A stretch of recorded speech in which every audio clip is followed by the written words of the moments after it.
Hi guys, this weekend Boris Johnson and his government commemorated the 25th anniversary of the handover of Hong Kong to China. The British had obtained a 99-year lease of the land in 1898.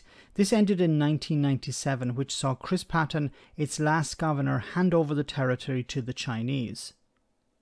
China promised to treat Hong Kong as part of one country but part of another system. The British government had made a promise to the people of Hong Kong 25 years ago, something that Boris Johnson tried to reinforce today, but there's a problem with that. But on the 25th anniversary of the handover, we simply cannot avoid the fact that for some time now, Beijing has been failing to comply with its obligations. Beijing has been failing to comply with its obligations. Where have we heard that before? Where have we heard about a government that has signed up to an international agreement and then failed to respect that agreement or failed to comply with it?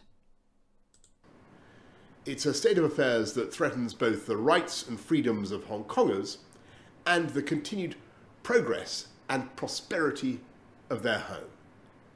That's why we've given BNO Hong Kongers a pathway to reside in the UK. This is, after all, a place where freedom of speech, assembly and association is respected and not criminalised.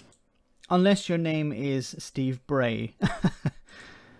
And so it's no surprise that 120,000 Hong Kongers and their families have already set out down that path. But we are not giving up on Hong Kong. 25 years ago, we made a promise to the territory and its people, and we intend to keep it. So if Boris Johnson says people made a promise and he intends to keep that promise, how valuable is that? How valuable is a Boris Johnson promise?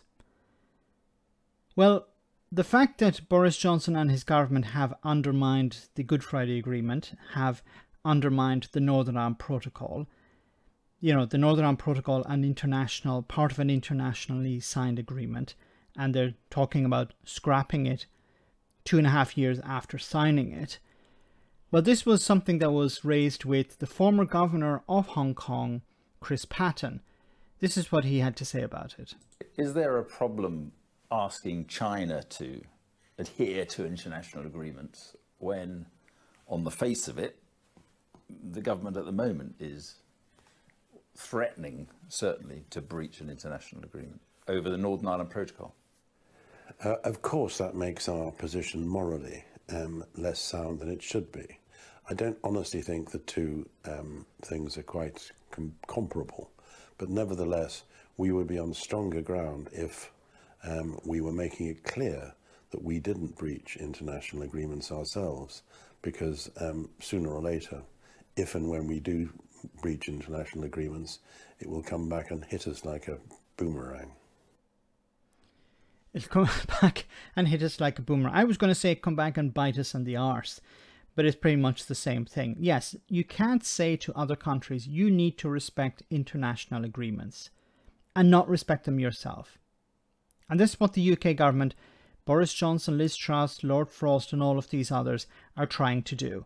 They signed up to the withdrawal agreement which contains the Northern Ireland Protocol, and now they're trying to trash the protocol. They're saying, well, we didn't read it, or we didn't understand it, or it has changed in some way, or the European Union is implementing it in a way that we didn't understand or that we didn't agree with.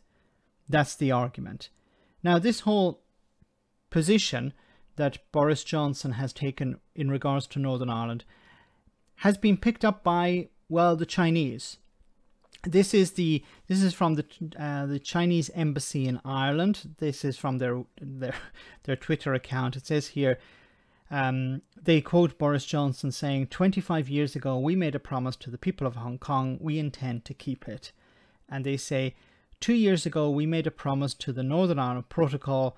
We are determined to break it. Okay, it's not good to be trolled by the Chinese or in particular, the Chinese embassy in Ireland. That's pretty bad for Boris Johnson. Now, are the two comparable? No, not really. What's happening with the Northern Ireland Protocol is quite different to what is happening in Hong Kong and what the Chinese government are doing in Hong Kong.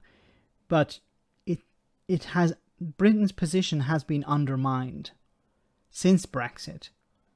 But furthermore, the fact that the Northern Ireland Secretary and Boris Johnson indirectly have said that they're willing to break international law, break an agreement that they signed. And it's even worse than that, and we know that Boris Johnson won an 80-seat majority on the back of getting Brexit done, on the back of the oven-ready deal, which is really the withdrawal agreement. And now he's willing to tear it up. Can Boris Johnson's government be trusted? Can Boris Johnson be trusted is probably the bigger question. Let me know in the comment section, guys, what you think about all of this. As always, your comments are greatly appreciated. Thanks a lot.